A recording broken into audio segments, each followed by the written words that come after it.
Thank you for joining me. Today I'm going to be covering my chocolate cupcakes with icing and the loops on top.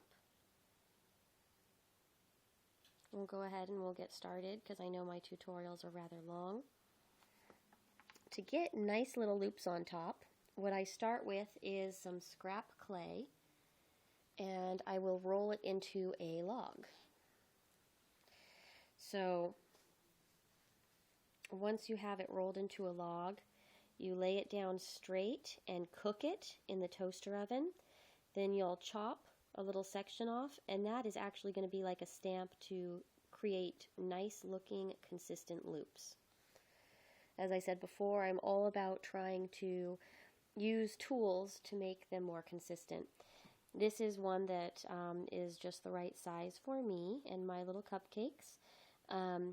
It was when I was making some purple lollipops. So I'm going to go ahead, and this has already been baked and cut, but it's just a piece of clay that's been rolled out, and then after I bake it, I chop it. As you can see, it's just a couple, maybe it's 1.5 inches long. You don't want one too long. You'll see what I mean.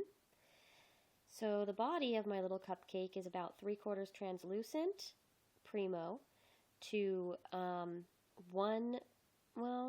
you could do between 1/3 and 1/4 color, burnt umber, to translucent. So this is burnt umber primo and translucent.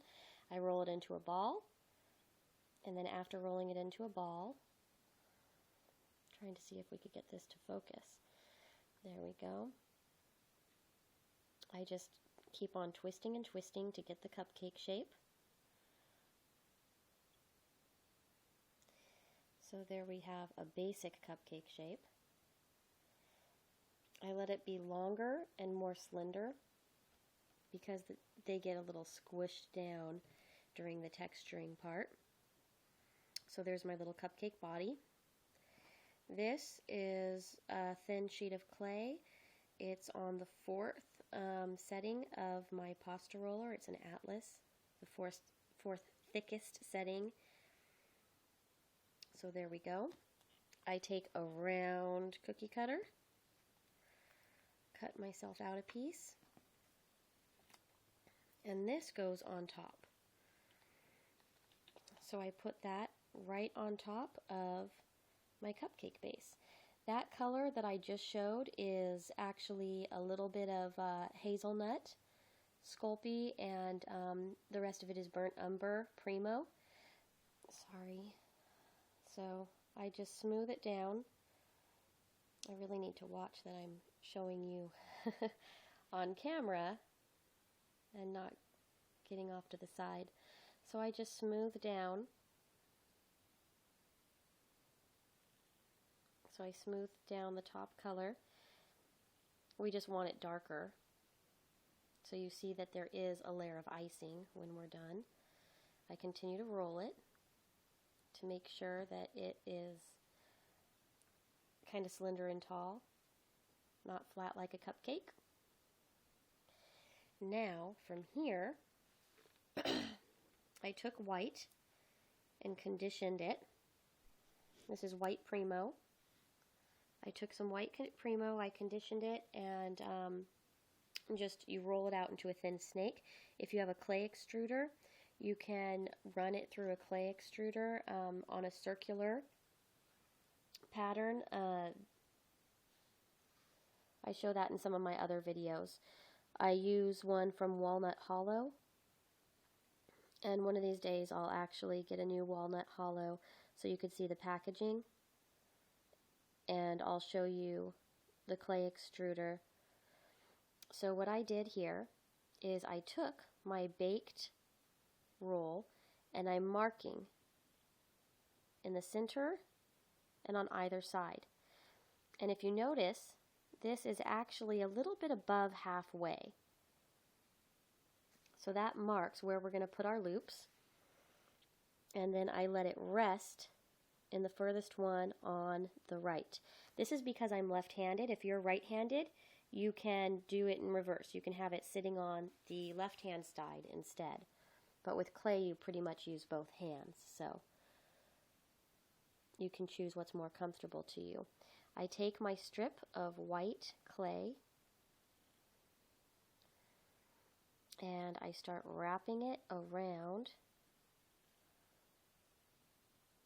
and then I very gently tap it, and then I will try to hold it down as I spin my stick to pull it out. That's another reason why I'm using my lollipop stick, is so you could actually see that I'm twisting it to get it out and not just pulling straight up.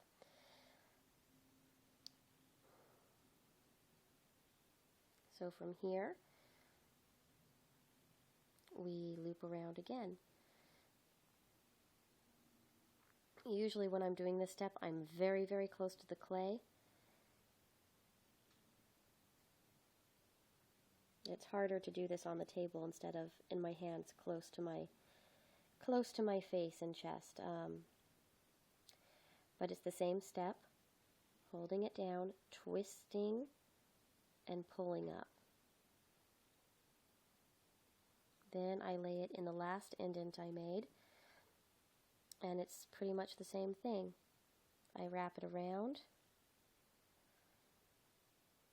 Sometimes you may have to hold the stick while you continue wrapping. I press down on the clay, trying to get it touching the other clay, and I twist the stick and lift out. And so there you have perfectly round loops. That's how I get my loops round.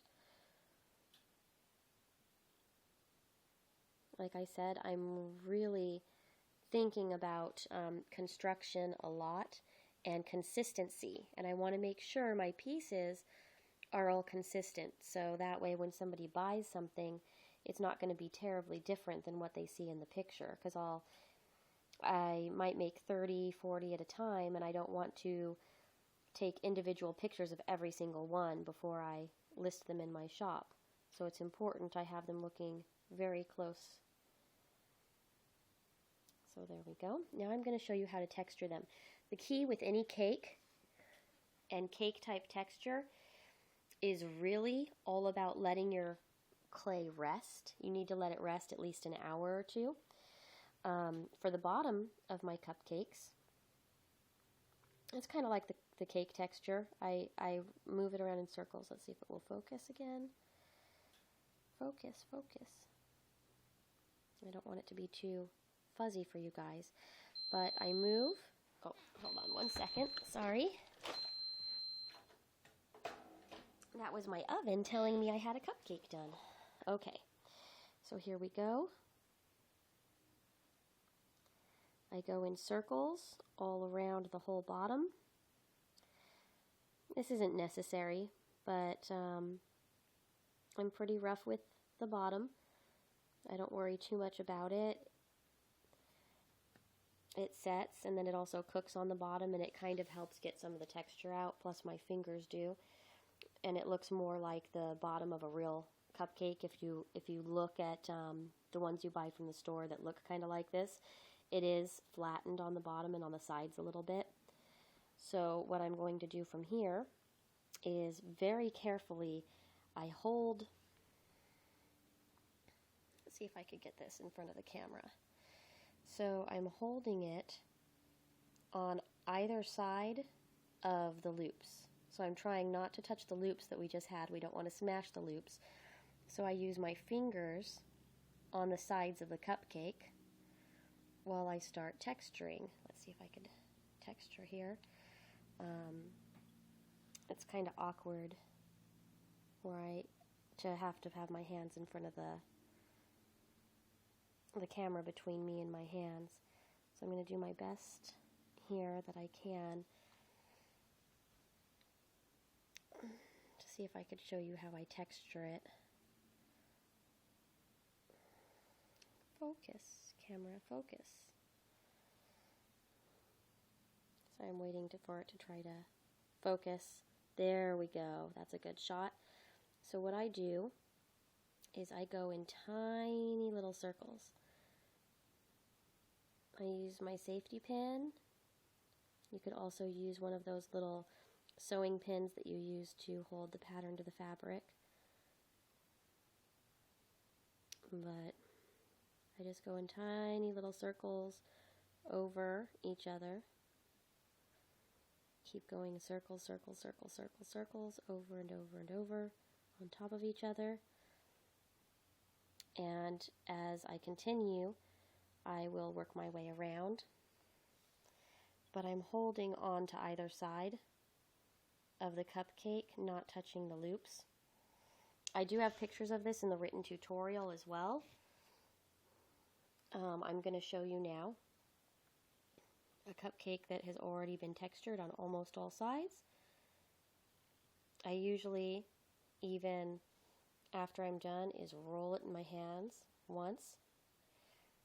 That helps start flattening the textured, because these types of cupcakes, they don't look like cake on the outside that has been sliced into. It's a little bit flattened. So I texture it like cake, and then I flatten it a little bit with my fingers.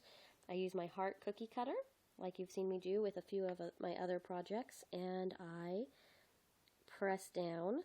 I'll try to remember to put the size of my cookie cutter on the written tutorial for you. Then, to finish this, I wish that this would focus better for you. There we go. So then I continue to texture the inside. This one I'm also a little bit rougher with too. The inside is going to be covered a little bit in the center with some frosting, so you have a gooey center.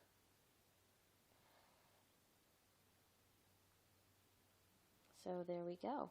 There's my cake texture.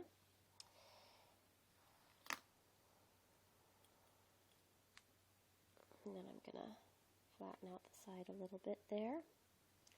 Now, the frosting is Primo white and translucent. It's the TLS. So it's the translucent liquid Sculpey and white. I put the translucent Sculpey in, the translucent liquid Sculpey in, then I pinch some white, drop it in, stir it around till it's nice and thick.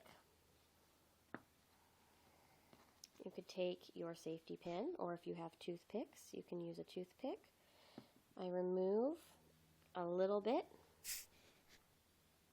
and I put it, there we go, focus. I put it right here in the center to make it nice and gooey, and then I bake it.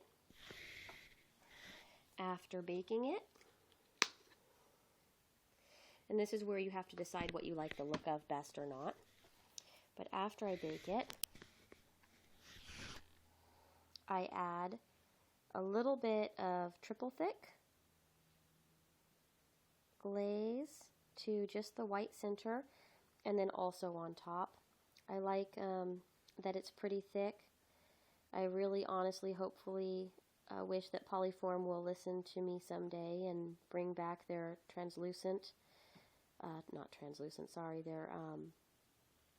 their gloss glaze, the old formula. I thought it was pretty much liquid gold. I loved it. But I paint the top of the cupcake. I like the top glossy and that little bit of filling glossy, and then I leave all the rest matte. So that is the little cupcake. I do have the written tutorial. I am going to be adding that in the descriptions. I've had that written out for well more than a year now. I'll go ahead and I'll put that to the description section here. Thank you so much for joining me. Go ahead and let me know what types of things you're going to like to be seeing. Later on today, I'm going to try to get a tutorial up showing how I put my metal in my baked foods, just for those of you who haven't seen that before. Thanks so much. Take care. Bye.